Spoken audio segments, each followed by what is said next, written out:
sorry. I didn't want to do that. Logan the Maverick Paul. He wrestled an alligator.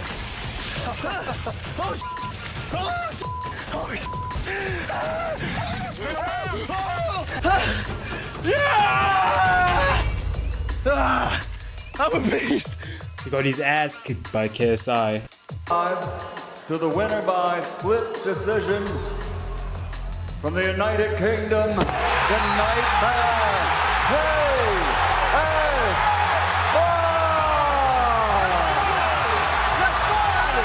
It is game over, KSI! And now he spends over $300,000 on Pokemon cards. Buy yeah, you guessed it, a Pokemon card. Or attempt to buy anyway.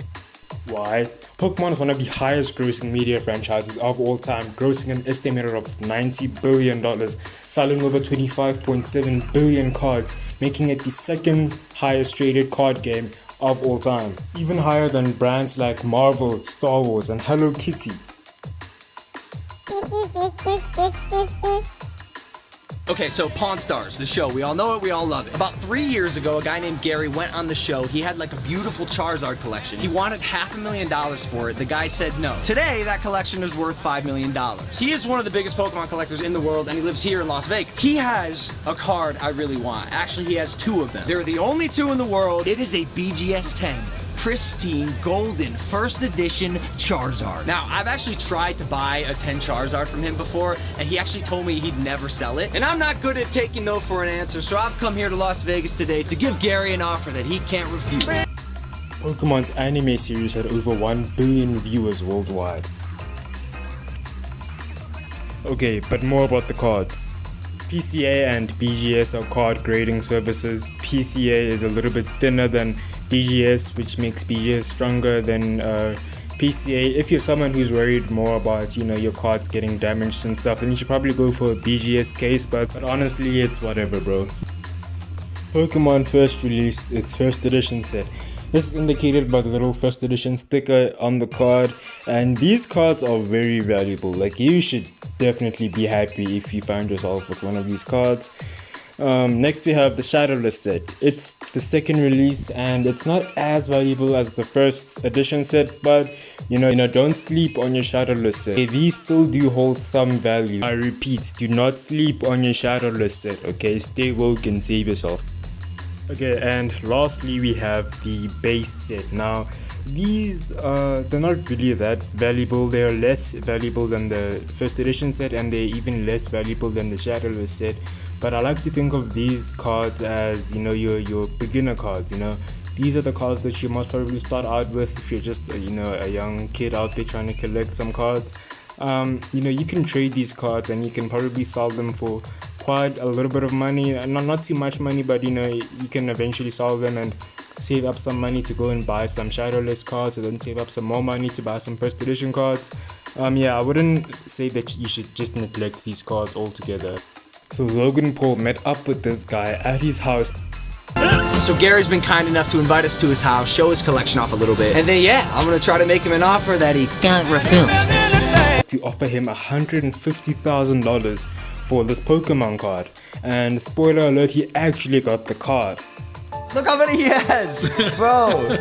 All Shadowless. Wait, Gary, they're all Shadowless Tens. I'm holding $1 million in my hand. I know. Because when you went on Pawn Stars, Yes. you were asking for $500,000. Yes.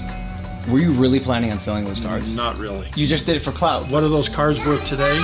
That's Probably about 10 million. Now Logan has been crazy with the amount of cards that he's been buying. He bought this thing called the booster box, which has 36 cards in one box, and 12 of those cards are guaranteed to be super rare cards. He's also been buying these things called holographic cards. Now holographic cards are just cards that look like they've been sprayed with a bottle of lube. They are really shiny cards and they are also super rare. And all of this is super expensive. He's probably spent more than $300,000 on Pokemon cards alone. Well, what does this mean? Well, this means big money for Logan, because next year is going to be Pokemon's 25th anniversary, and I have no doubts in my mind that these cards are probably going to be worth way more money than they are right now.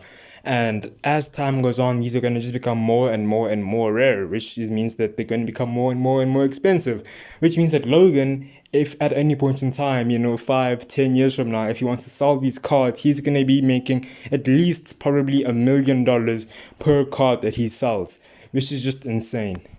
This reminds me of paintings like back in the day, those old paintings that are now worth like hundreds of millions of dollars. This is exactly like that. I mean, a lot of people like to think that Logan is just some dumb YouTuber, he doesn't know what he's doing, but he is a genius. He is building like crazy amounts of wealth through Pokemon cards, and the thing is, he's actually really passionate about this. He's having a lot of fun and he's making a ton of money. I know what you're thinking, this is stupid, right? You're paying $250,000 for a piece of cardboard, and you're right. Pokemon is blowing up. I have no doubt in my mind this card will be worth $1 million between 2 and 3 years from now. They're called appreciating assets. I'm done buying Lamborghinis. I'm done buying stuff that won't make me money. Baby, you got...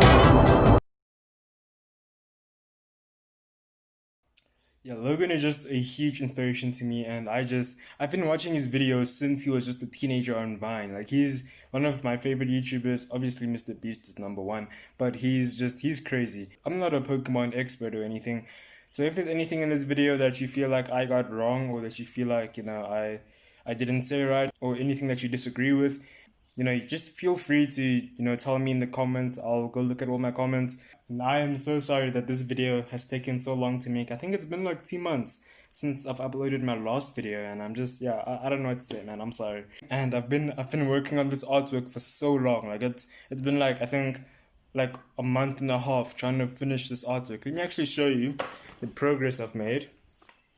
Yeah, again. So literally, I've tried to make this video 5 times, and as you can see, this wasn't really working out too well for me.